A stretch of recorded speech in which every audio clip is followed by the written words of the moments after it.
Yes. All right. Hi, this is new for me for 2025.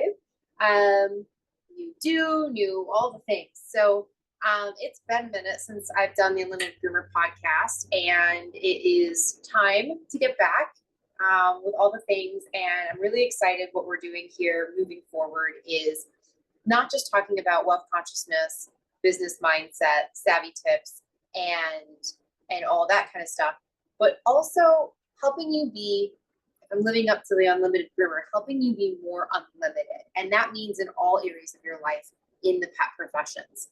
And I'm really excited. This is the day of this recording. I don't know when it's going to be launched, but it's January 3rd. So straight off into the new year. And what a perfect way to start this off with, if you've been doing your New Year's goals and planning and all of that kind of stuff, starting this off with my friend Lana Shapiro. We are in her, and this is not my studio, this is her place. And we are in Shapiro Holistic Health.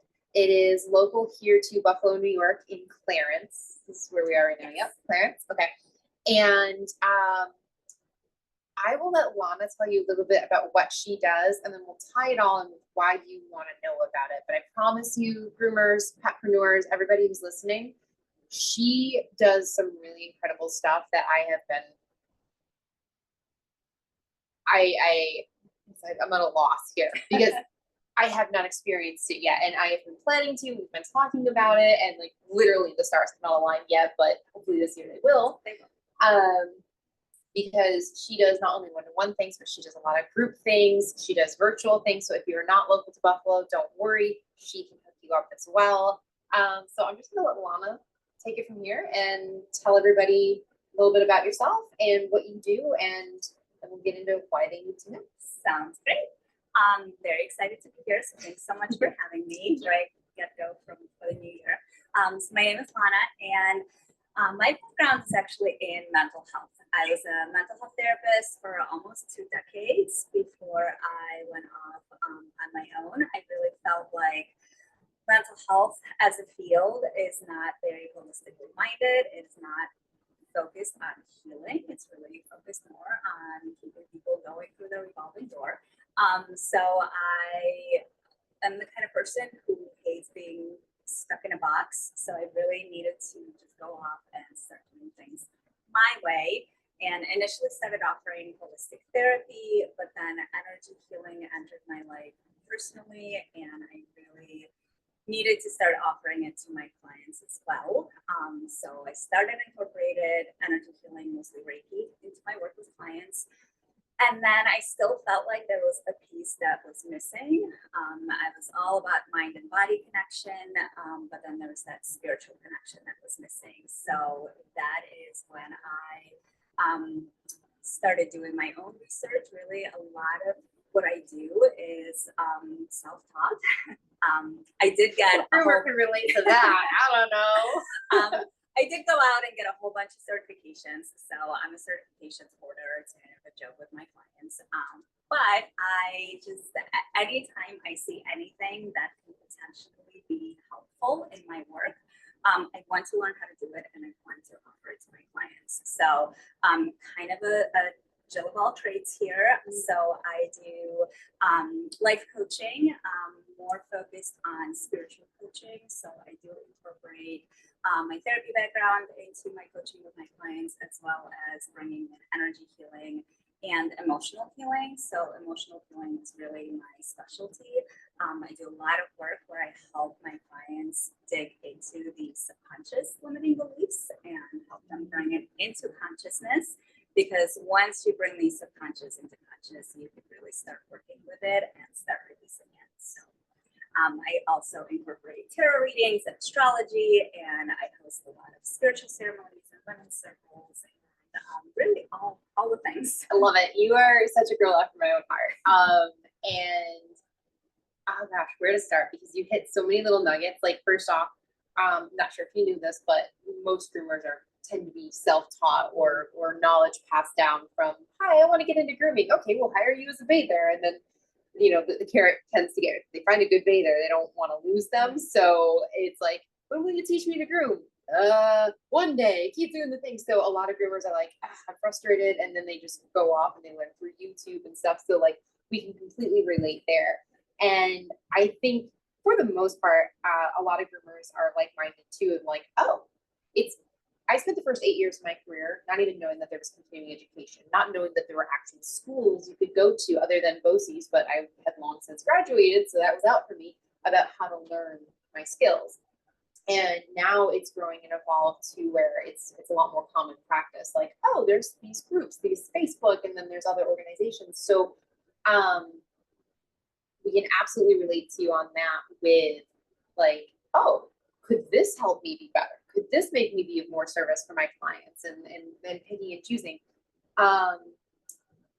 She said, oh, okay. So the emotional thing. So a lot of what we do is, as far as I'm concerned, there are people out there who disagree, but then they're not my audience, so it's fine. We work with energetic, emotional beings with fur. Like, as far as I'm concerned, it is a 3-year-old human child who hasn't learned to speak yet, verbally, anyways. And they're just nothing but emotions and energy, and what we do and how our presence and our energy comes and affects them, is doing its thing. They pick up on it and it's amplified.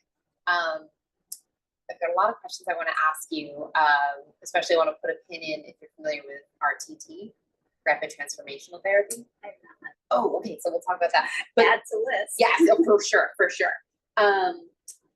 But have you worked with, the first question is, have you worked with humans and animals together, or animals at all? Like, have you done anything like that? I have not professionally, Okay. but I have done Reiki on my own pets. Oh, perfect. Tell me about that. So it's funny because my cats will not sit for Reiki unless they are not feeling well.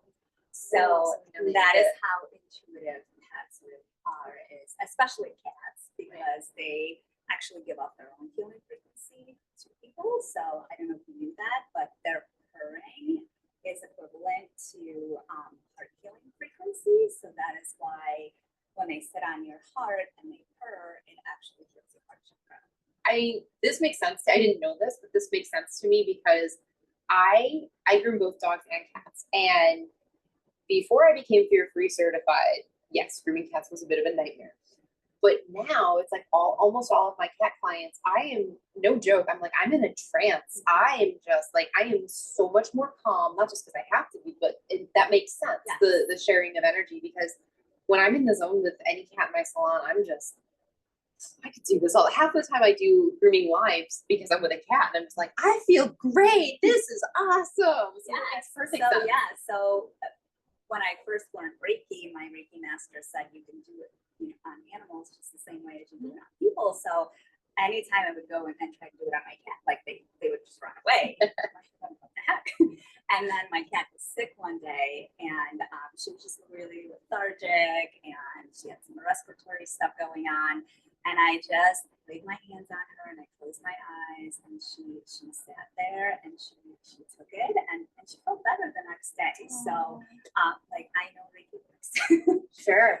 But that's been my experience. So anytime my guys or girls are not feeling well, I will have Reiki. I love it. For those who are not familiar, so we're not like overpassing people, what is Reiki? Reiki is energy healing. So we are all energetic beings, and when we experience different physical ailments or emotional elements, it causes energetic blocks within our bodies. So Reiki works with the chakra system. So chakras are energy centers, and they're actually wheels. So when you translate the word chakra from Sanskrit, it translates as a wheel. So it's an energetic wheel that carries life force energy that we receive from the universe and goes throughout our body. We have 7 main chakras. So whenever we experience energetic blocks, it kind of think of it as like what's the word I'm thinking of? Like when the wheel doesn't turn the way that it's supposed to turn, and then it causes friction. That's what happens within our body. So Reiki is energy that helps to clear so that our body comes back to homeostasis, which is where it wants to be. So this is a question that I'm just curious about. With that, is it, groomers are going to laugh at this. The solution to the pollution is dilution. If you want to fight water and oil, you don't just add more water. You have to fight oils with oil. With energy, is it, if you can, I'm sure it's hard to describe in words. It's definitely a thing that you have to feel to like fully understand. But for our listeners, are you able to kind of like, if you encounter a stressed person, so this, not only if you're working with, hey, talk to Lana if you're interested in like, ooh, how can I learn Reiki and then add that to my practice as a groomer, but also just being aware of like the energy in your space, in your grooming salon with employees and clients. I'm sure with practice, just like with anything, you're able to catch on, figuring like, oh, I sense this about somebody. But when you're actually doing Reiki, are you, is it a more overpowering, like there's this meme of this little girl that's like, I send good vibes to you. Is it like just overpouring of positive energy or healing energy, or is it more submissive, or like how, if you could honestly, it depends on who I'm working on. Okay. So some people are a lot more receptive to the energy. And honestly, when they're here, if they choose to come, they're receptive. But there are some who are a little bit more skeptical. Sure. So they're just a little bit more closed off to the energy. But I can always tell when somebody comes in skeptical and then they come back, their second experience is always going to be different because they're more open to it. But in terms of when I am working on them, I can pick up on where they are experiencing a block. Like physically in their body, like you yes. kind of sense well, it. I could sense it in my body. Oh, so okay. as So I'm more working on empathic. them, yes. Okay. Which is why it's really important to do some energetic protection when doing energy work, which I'm sure is really important in the work that you do since you're working with those energy beings. Mm-hmm. So I know this is kind of a sidebar from where you were going, but please, what is energetic protection and how can we use that as groomers going into the salon? We've got that prima donna groomer that just there's always an issue, or even if you're one-to-one and you've got that aggressive dog or that fearful dog, or even a happy dog that just happened to go to the vet the other day, so they're not so happy, or what is it? How do we do it?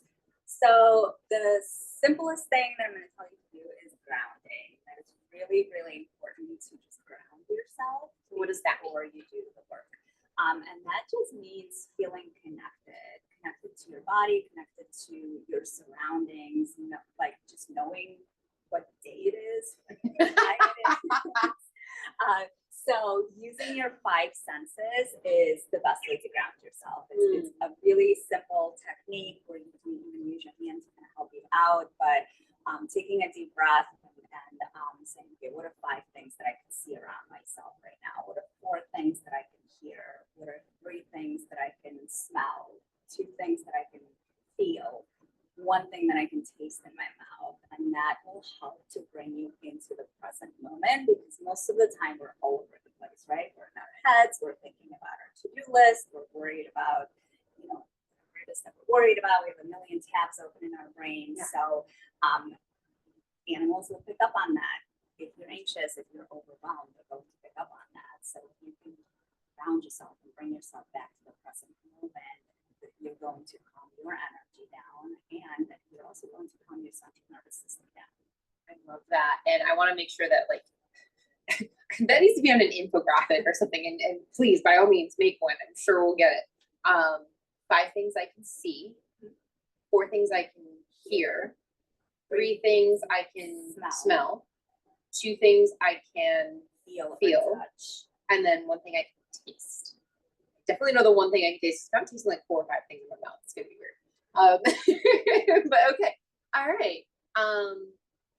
I know there are a lot of people that are like very by the book. If they're like, they don't focus on like the number of things they're smelling or seeing, is so, because some people will get anxious, but like, I can't smell another thing. Oh no, do I have COVID?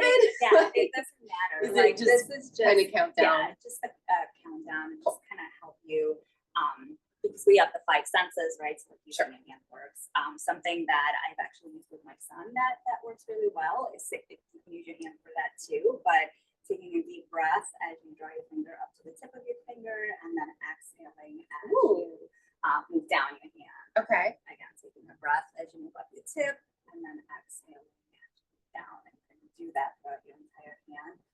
And then again, so when we breathe and when we focus on that deep breathing, it helps to bring down or regulate the nervous system. Yes. I love that. I've started to notice different breathing techniques popping up on social media. Like the other day, somebody was talking about box breathing, and I'd never heard it called that before. But then she started explaining. I'm like, oh, yeah, kind of that. I always butcher the name. One thing that I teach my clients are it's alternate nostril breathing, but Nadi Shom Pranayama. Like again, I butcher it. Yeah, I don't know the technical name for it. But yeah, I love doing that, and I have personally used that in the salon where dogs I'm getting frustrated with myself. It's not so much the dog, like it looks right, and then they move, and it looks wrong, and I'm like, So like, I love that that's another breathing technique. And I think that's even more important because you have the visual and the sensation to go along with it. So thank you for that. Yes. Anytime you can incorporate your senses into these techniques, it's going to be helpful. Absolutely. So we ground ourselves. Love that. And then the next step, there was something that was coming after that. Working in energy. Yeah. Yes. So this is more so for when you are around other people and you want to protect your energy from like the energy of other people, because the one thing you have to remember with people is that it's not always malicious and they're not always aware. So if you are around that like really high strung person, they have no idea how they're impacting you, for the most part, right? Sometimes it could be malicious, but for the most part, the people around us, they don't know how they're impacting us. So one of the things that I teach my clients is an energetic bubble of protection. I love bubbles. So that is creating an imaginary bubble around yourself, and you can even do, again, sensations, right? So like rubbing your hands together and creating that energy field. So once you kind of feel that heat between your hands, then you can draw an actual bubble all around your body, surround your entire body in that energy bubble. And as you're doing that, you want to set an intention that no energy comes in unless I allow it to come in, and my energy stays in and I don't allow it to go out. It's really important to be intentional with it, because if you just draw the bubble and you don't set that intention out, it's not going to work. But then the other thing, in addition to that, is once you have that protection around you, when you are around those people, you can actually visualize if somebody's coming at you, see their energy, give it a color, give it a shape, and watch it bouncing off and going back to them. I love that. Oh, this is so good. Oh, are you hearing this? It's so funny when you said bubble. We kind of talked about we mentioned limiting beliefs earlier, which we'll get to, but we are products. They say the person that you're going to become, you've already become that by age 7, when like our psychology has formed, like, this is the human I am. If I do this, mom's happy with me. If I do this, dad yells. And so we kind of like decide who we are that way without really realizing it. And ever since I was little, my grandmother, who was like my number one person, she always told me she was putting a protective bubble around me.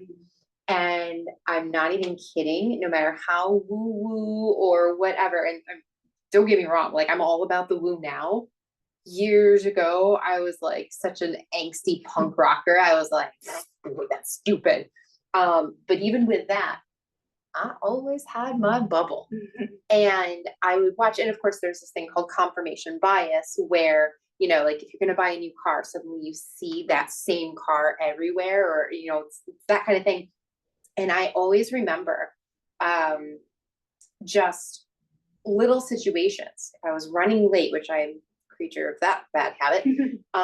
Just all these little things. And then I would find out that like 5 minutes later, had I left on time, this is always my procrastinator's excuse. Had I left on time, that could have been me, but I had my bubble around me. And the biggest thing was I had a Mercury Topaz blue. It's my first car ever.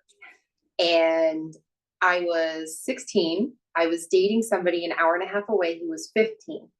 And I would go on the weekends. Sometimes I would stay there. And then sometimes I would bring him back. Of course, our parents were like separate rooms, you know, but we were able to make like a weekend thing work. And on the way back, I can't remember what the delay was, but there was some delay. And on the way back, we passed a really, really horrific accident. Now, this was before cell phone service was like everywhere. And so I was in a spotty area. So my mom and my grandmother were calling my phone, and I didn't know it until after we passed this accident. And this accident was so bad. There was a blue car.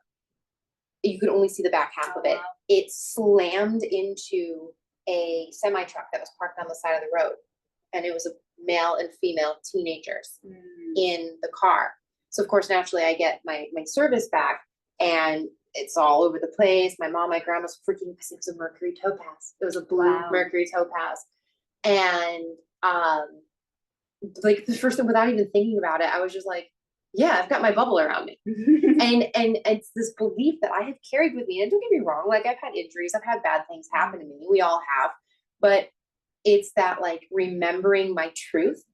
And our truth is whatever, I know this is going way off the side, but bubbles, our truth is whatever we make it. Right. If it's like I suck at, yes, if I suck at grooming, if I can't do Shih Tzus, every Shih Tzu is just a pain in the ass and they're awful. Well, it's going to perpetuate that because that is your ingrained belief. And as silly as it sounds, my truth, I have two like indisputable truths. One truth is I have a bubble around me. I don't know if it's a horseshoe up my butt, a guardian angel. My grandma said it was a bubble. I have a bubble around me. Whatever it is, it works. And my second truth is I always get great parking spots. Always. So I can relate to that, actually. That was my first play around with energy, actually, or with manifesting, was my grandfather. We were driving around and I'm like, Grandpa, you always get the best parking spots. And he's like, that's because I see it. What?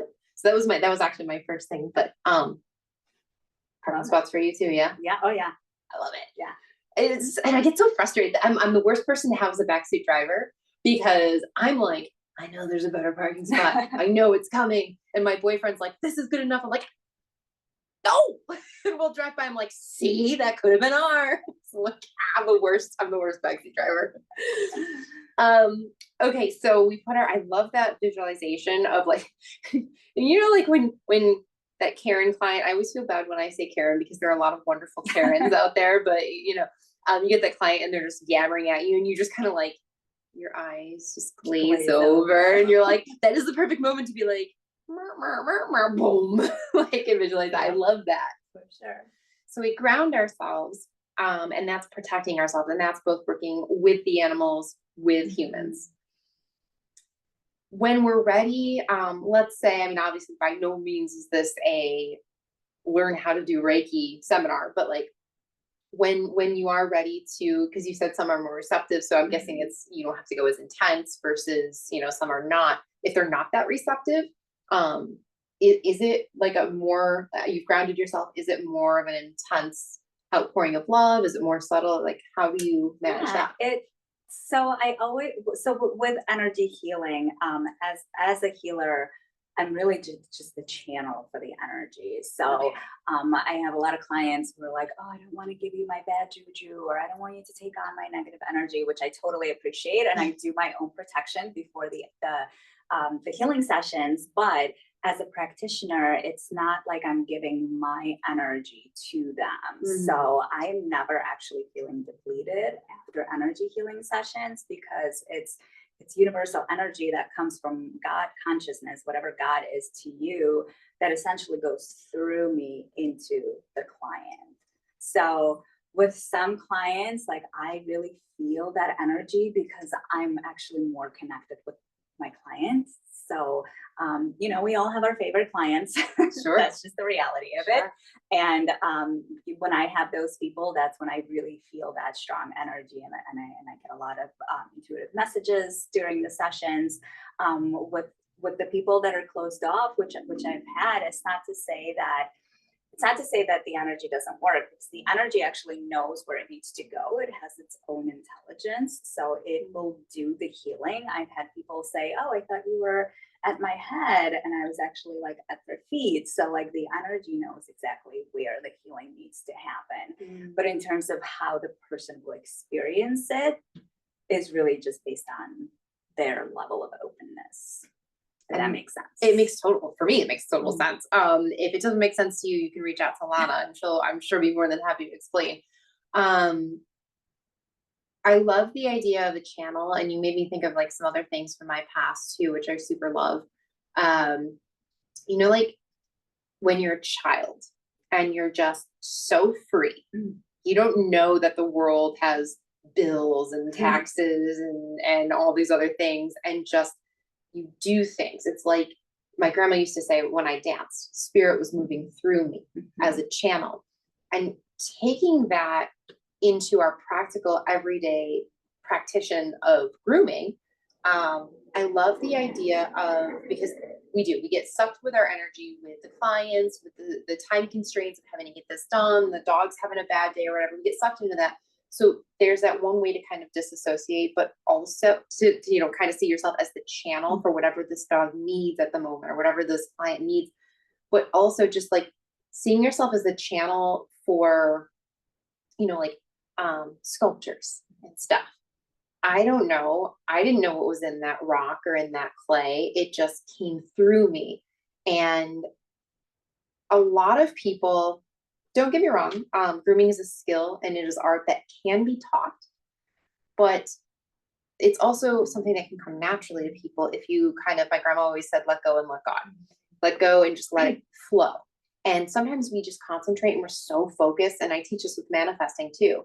It's like of mice and men, squeezing them so hard because you're so afraid to let them go, and like, well, I have to do it this way. You're not trusting yourself, trusting in the greater whatever you want to call it to flow through you. And I was in my career 8 years before I ever did a haircut because no one would teach me. And I was so afraid that I would do it wrong, because I've always been a very, give me instructions, give me step by step. I will ace it. If it's a test, if it's numerical, it doesn't matter. Like, I'll get it. Put me out and I get decision paralysis. And I think because I haven't been trained, I'm not good enough, right? Or I haven't had what I consider to be the proper training. But if I just, and this is exactly what happened, when I was just like, okay, let me just try, and just, I wasn't thinking about it in this way. But for those of you who are having challenges of like, it's not working or you're not getting it right, maybe my grandma always said, let go and let God, right? So like, just let it flow through you. Instead of being the groomer, the artist, maybe relax yourself a little. I'm sure the dog will relax a lot more, and be the channel for the sculptor to come out of the clay, the sculptor to come out of the fur, kind of thing. Yeah. So I call it release and surrender. I'm a big fan of, because I'm a control freak. I'm always in my head. I always have this need to like control things, and the more I try to control, the more things don't work. Right? It's so much more to what you were saying. Yeah. Right? There's that energetic resistance because we're closing off the flow. So when things work the most for me is when I release and I just surrender and I just say, you know what, take the reins.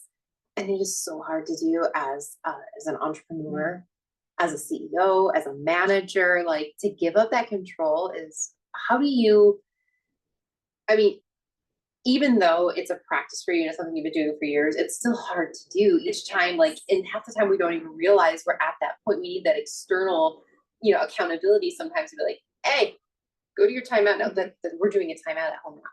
I have an hour timeout when I come home, like, no talking. Like, how do you get yourself to recognize, like, whoa, I'm getting in my own way. Like, how do you?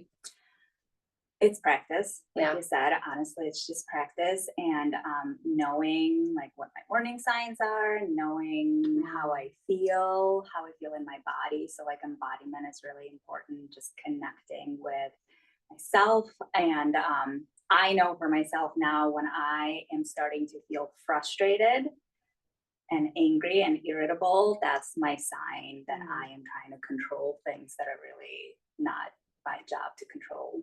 Yeah.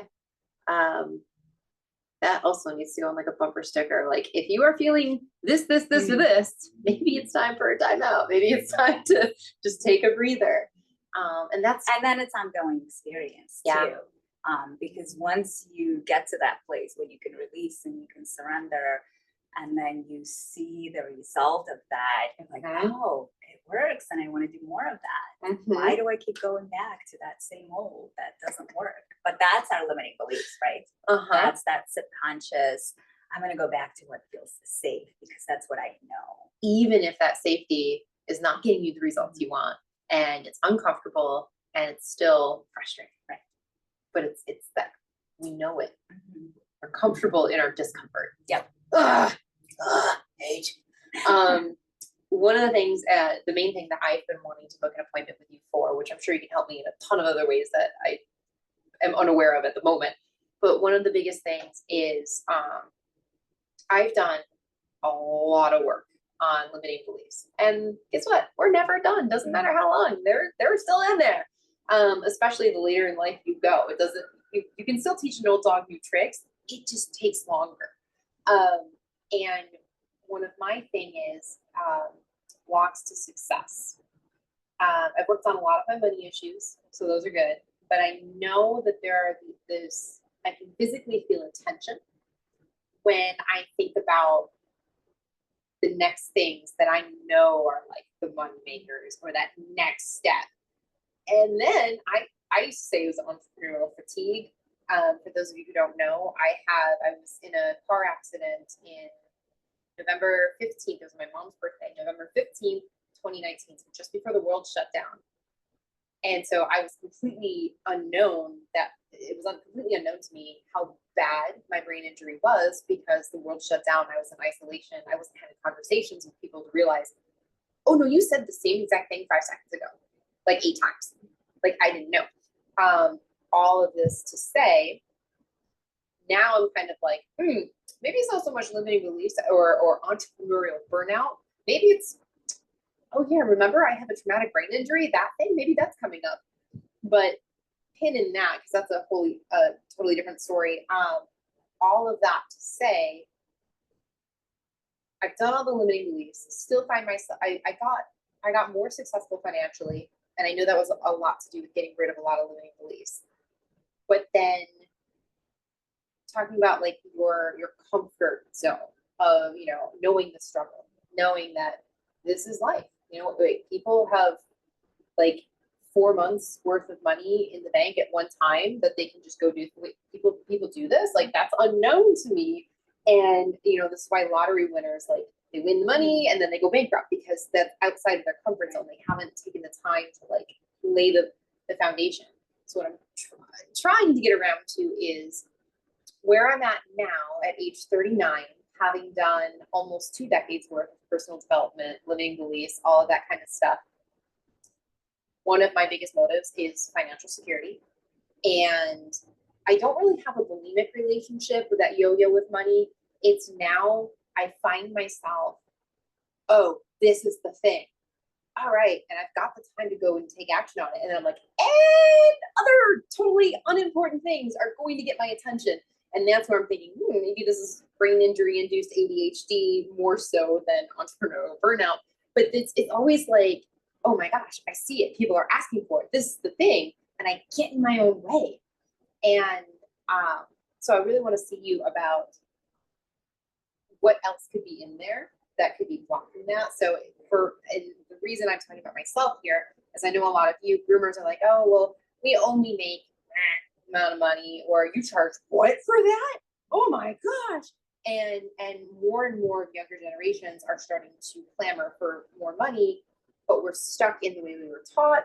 we're stuck with the old goats that are saying like, oh no, you can't do, they're just dogs and do this and all these things.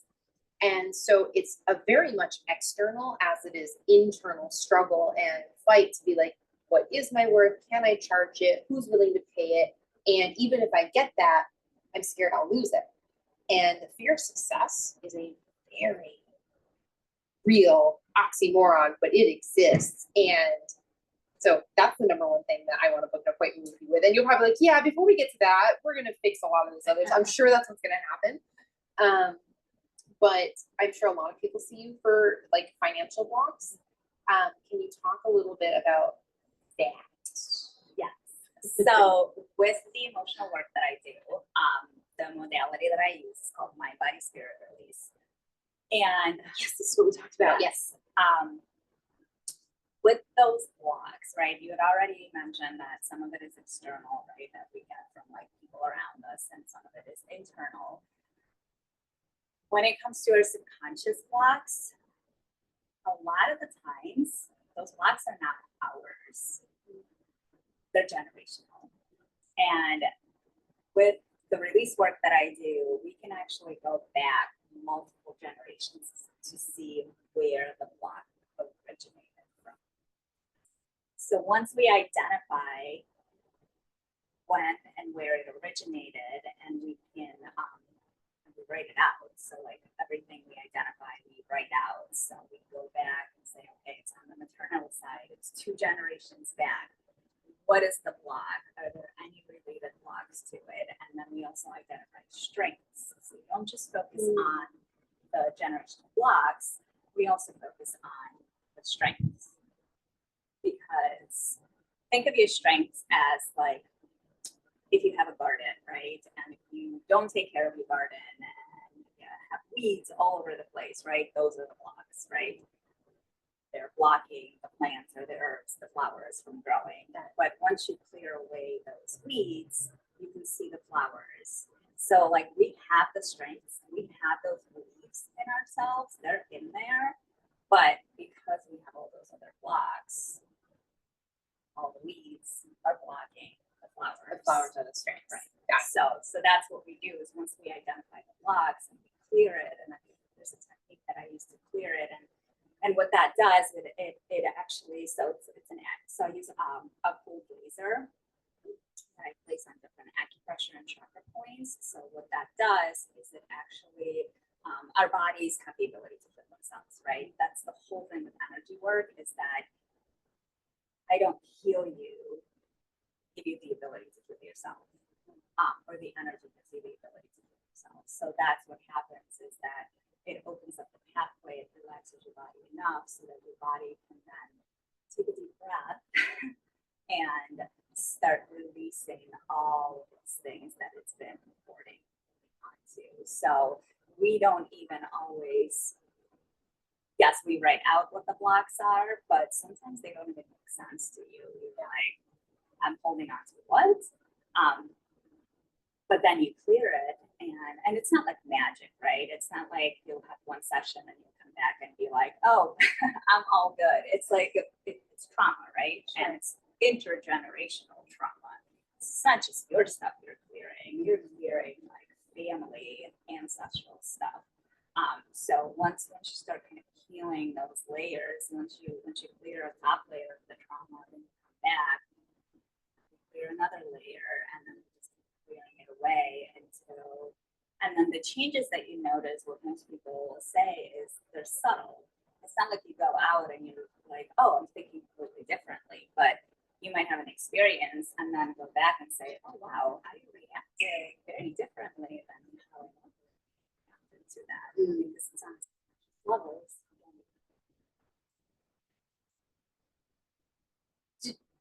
You were at the Beauty Boost retreat. Yes. This is completely sidebar, but Beauty Boost is they're coast to coast. It's an organization. It's awesome. That's not how we met. We met through Wink, but we're both involved in both. Beauty Boost is a female, you don't have to be a business owner, but it's a female organization that there's a lot of wellness, spiritual empowerment kind of things with local. They're local in different cities. So looking at that, but after retreat, at that time, I was reading, and I don't remember if you and I talked about it. I know I talked about it with some of the other girls, Francie specifically, epigenetics. Mm-hmm. So basically, if you're listening to this and you're not about the woo, epigenetics, look that up. That's the science behind the woo that we're talking about. And were we discussing that book? So I know there's a book, The Body Keeps the Score, which I have not read, want to. Very similar to It Didn't Start With You. I was actually going to mention that book. Yes, that's what I was reading at the time of that event over the summer. And I was just like, everyone needs to know about this. Everybody needs to read that book because so many things in your life are going to start making sense to you about why you react certain ways to certain people or why you experience these things in your body and you have no idea where they're coming from. It's because they're not yours. Yes. Actually inherited them from generations that came before you. So, question then. It's so convoluted so fast. Theoretically, the same is true for animals, right? Yes. So, in the grooming world, there is a very clear, it's like politics when it comes to doodles, specifically golden, all the large doodles, like cockapoos, like those, whatever, they've been around for a minute, they're small, whatever, but like the big ones, the golden doodles, the bernedoodles, the sheepadoodles, and I was just having a conversation with somebody the other day about this, where I can't be so mad about it because literally every other AKC breed started as humans interfering and being like, nope, we want it to be like this. So doodles are no different, except everyone is doing it without a really clear purpose versus like, oh, we want this one to be a lapdog. We want this one to go hunt rodents, so can't be super mad about it. But we're forcing animals. Doodles are a relatively new, within the past 20 years, phenomenon as far as breeds. And we're forcing these dogs to do these things. And not only do we have no idea what their code's going to come out to be, but their personalities, mostly they're good. But groomers tend to see a different side of animals with anxiety and fear. And especially you combine the two of like multi-generational trauma and breeding, especially there's so many more backyard breeders now than there ever were, meaning Joe Schmo decides he wants to make a quick buck and doesn't care about the conditions of the animal, only cares about the money that is being made from the constant breeding. And so a lot of doodles come from that. Not just doodles, other dogs as well, but a lot of that. And so, and whether you're looking, if you're out there looking for breeds, maybe this is something you can tell your clients and whatnot, who are looking for animals, consider that. I mean, I know I have a handful of clients who are AKC show dogs, and so they know their lineage and their history and all the paperwork, but they're paying attention to that for health lines, temperament, all that kind of thing. Nobody's talking about that when it comes to modern day breeding with non-AKC dogs. So what you're talking about could very much help with that. Yes, yeah, absolutely. I mean, I think it's no different than like when we work with kids. You had mentioned dogs are like kids, right? Like when my kids were little and they couldn't verbally communicate, like there was this sense of frustration, right? When there was something that they wanted to communicate, but they just didn't know how to. So how did it come out? Behaviorally, right? So I think it's the same with dogs. If there's something that they're trying to communicate and the breeder is not understanding it, it's going to come out as behavior aggression. And not just with the grower, but on the table. So I'm a huge advocate for fear-free. Fear for anything. It's not just grooming. There's training. There's fear-free homes. If you, as a pet parent, want to become a fear-free, but obviously as a groomer, 100%. Like all of my fur babies, we go to a groomer that's further away because the entire facility is fear-free, from the receptionist to the vet techs, everybody. So they share in alignment with my beliefs and my handling. But even if you don't take it to become fear-free or anything like that, a lot of groomers are not getting fear-free certified, but they're saying they're stress-free environments or stressless. Taking this mentality as well as another thing that you can add to your bucket. Like, you don't know what this dog is dealing with. Personally, I have a policy for this reason. Well, this as well as physical. Every fur baby who comes to me, they cannot have been to the vet for any reason, whether it's a checkup, a vaccine, they had a boo-boo, they're sick, I don't care. If they go to the vet, they have to wait at least 1 week to see me. Now, is a week for some, it might give them enough time to like heal up from sore spots from injections, but for most of them, it's the trauma. It's just, oh gosh, they can't tell the difference between a grooming table and a vet table. All they know is they get on that and something happens, something they don't love. And so part of my policy is to give them time to kind of disassociate with that, but always having that understanding of like having a more enlightened, and hopefully you'll have a more enlightened understanding of this just from this podcast of what is this dog dealing with? What is mom dealing with? If mom came in stressed, like, oh God, you got the kids and all this stuff, that dog's probably going to have a harder day, right? And if you're using Lana's techniques of grounding and identifying and allowing yourself to be the vessel and protected, I don't know if you realize how many nuggets you just gave people to be like, oh my gosh, grooming, my day just got easier. That's amazing. I have no idea how long we've been talking for, and I want to be respectful with your time. What else would you like to share with us? I mean, we could probably sit and talk here for hours, right? Yeah. Honestly, just take care of yourself, because by taking care of yourself, energy is contagious. So if you, it's not what we say to people, it's energy, right? So if you can, if you have that stressed owner that comes in, if you can manage your own energy, then they are going to pick up on that. So people are always so focused on, we pick up on other people's negative energy, but we just as well pick up on other people's positive energy. So you can be that channel and you can be that vessel, then be that for people, because you're also going to do amazing if you can turn somebody's day around. And that starts with you grounding, your morning practice, like everything you do before you get to the salon. I'm very protective of what my mind sees until I'm ready. Like when I get up, like I don't check my phone in the morning. I have to meditate, and my boyfriend sometimes struggles with this because he's like, hey, because he's a morning person and I'm a slower morning person, and he's like, I'm up, life, things, and I'm like, it's not even a don't talk to me before I've had coffee. It's I have not prepared my mind for any external forces, right? Sure, there was something else that you said, and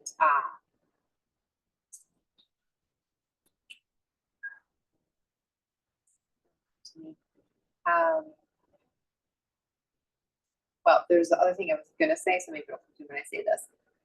Oh, right, energy. I used to say when I was doing not grooming coaching or business, but just personal development coaching,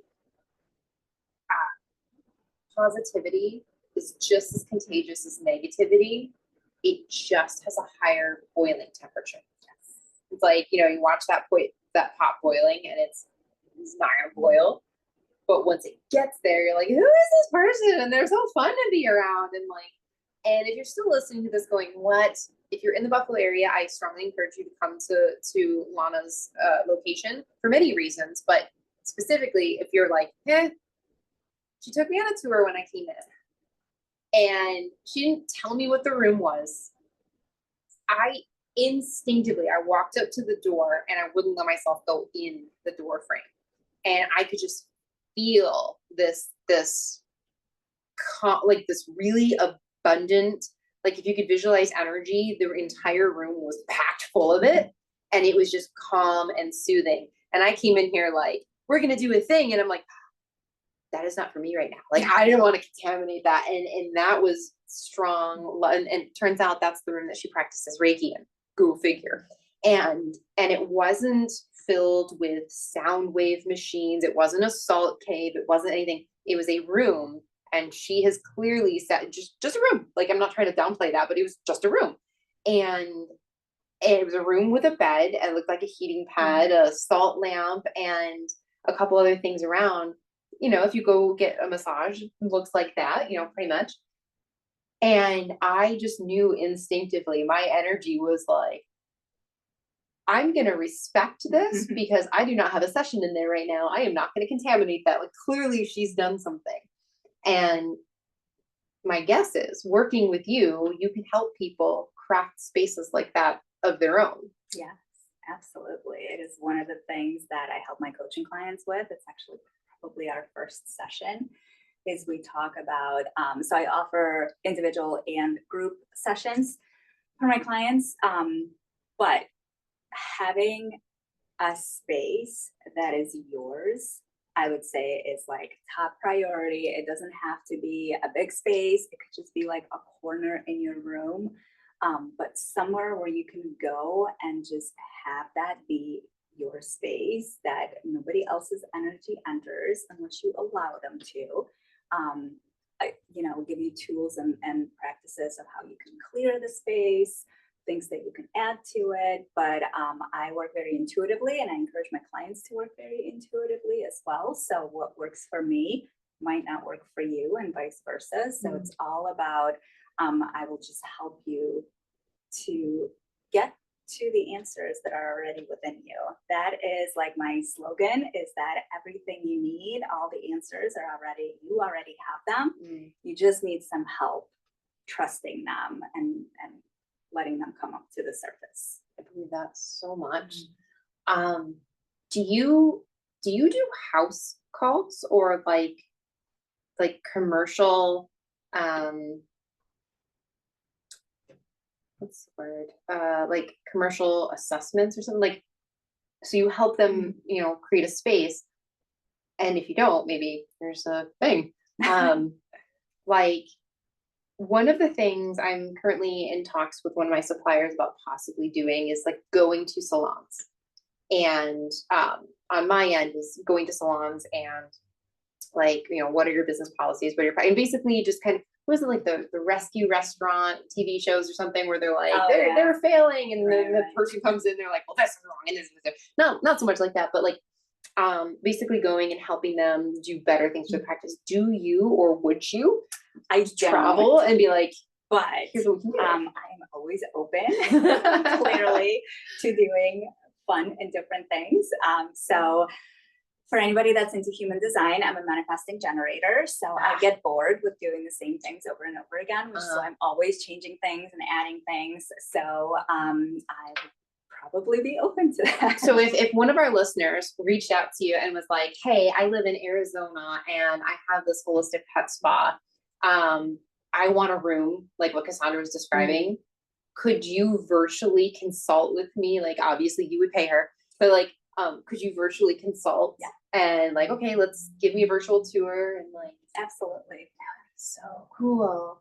Because I mean, I work with like, I have my pheromone sprays and I have aromatherapy going on, but like having you come in and just like walking to my grooming van being like, oh, I kind of get that when my cleaner comes and takes care of it. And I'm like, it's not covered in hair. But I mean, like, to have that actual and totally different feeling, guys, that would be really, really cool.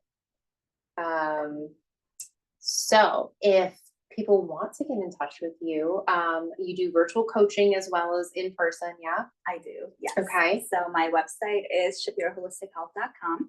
On socials, I'm under Soul Healing Center for both Instagram and Facebook. And you have, we talked about it last time we got together, the Starseed Mystics. Starseed Mystics, yes, because I keep getting notifications about that. Can you share a little bit about that? Yeah, so my Starseed Mystic Facebook group, I actually created it during COVID, when everything was virtual and on Zoom.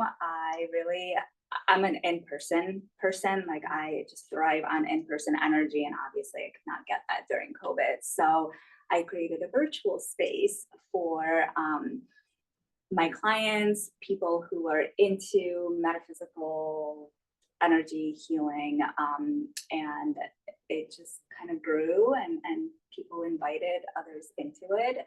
And it's a fun group. We share different things. I share my events and stuff in there too, but I don't really use it for advertising as much as just having a place for people to like share memes and posts and vent when they need to. So it's just a really supportive awesome virtual space. And does it cost to join? No. Or people can you can just join it. There's some screening questions that I ask just because I don't want weirdos up there. Sure.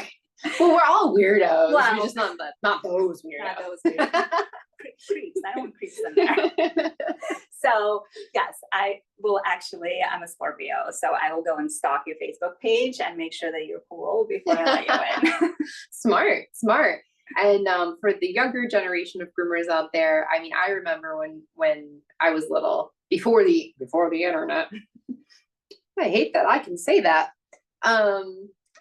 Being told, don't ever put something in writing.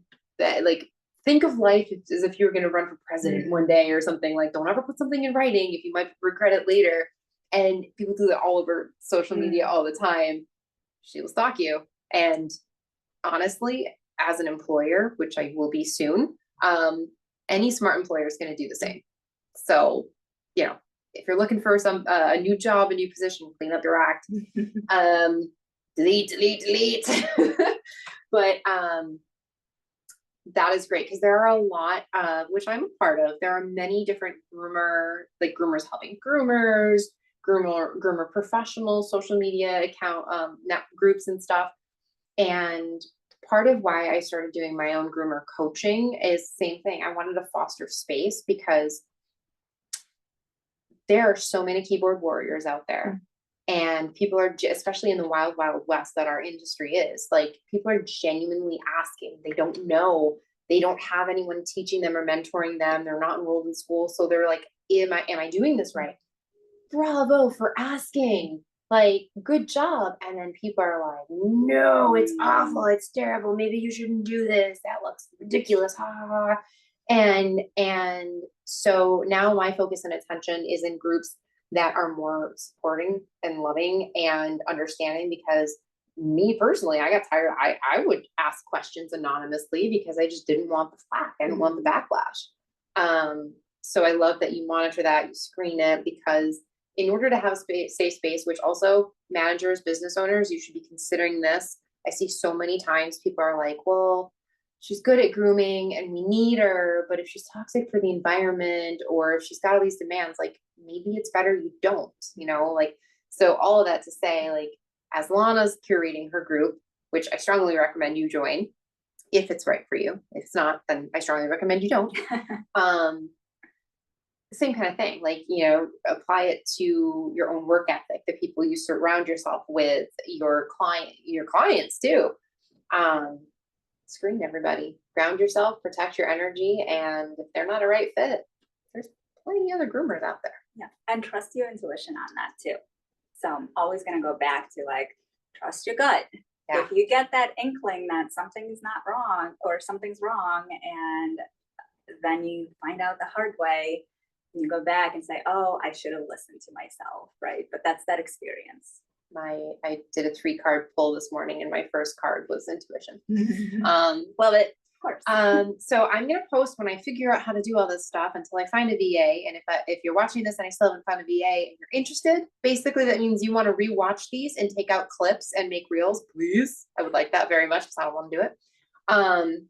So I will figure out how to put in the show notes, as they call it, all of Lana's contact information. Is there any, I'm putting you on the spot because I forgot to ask you, is there any offering, whether it's in person or virtual, that you're doing at the moment that you want to just pass along to everybody? Yes, actually my 6-week group coaching program is starting on January 26th. That is in person. It's on Sundays from 12 to 2 here. And that is my Rising Star Seeds program. So it is for women only. I do work primarily with women. I do have male individual clients and energy healing clients, but my group coaching is primarily for women. So that is on my website. You can check out the information page for that. And then I always have monthly events happening here. I run a monthly women's healing circle once a month, every second Thursday of the month. And then I do full moon ceremonies, new moon ceremonies. I do a lot of collaborative events with other practitioners. I host a free event every third Saturday of the month here from 12 to 4. And those are community events where I have other practitioners and vendors, and it's just a fun open house type of event. You can get some complimentary services while you're here. Nice. Shop with local vendors. It's always a good time. Nice. Yeah. I don't currently have anything virtual, but I do offer virtual coaching. And so if somebody is interested in virtual coaching, do they get to you through ShapiroHolisticHealth.com? Mm-hmm. Perfect. All right, guys. Well, Lana, thank you so much for taking time, and Happy New Year. Yes, Happy New Year. Thanks for having me on. Oh gosh, this is thrilling. I love it. I love it too. Oh, there.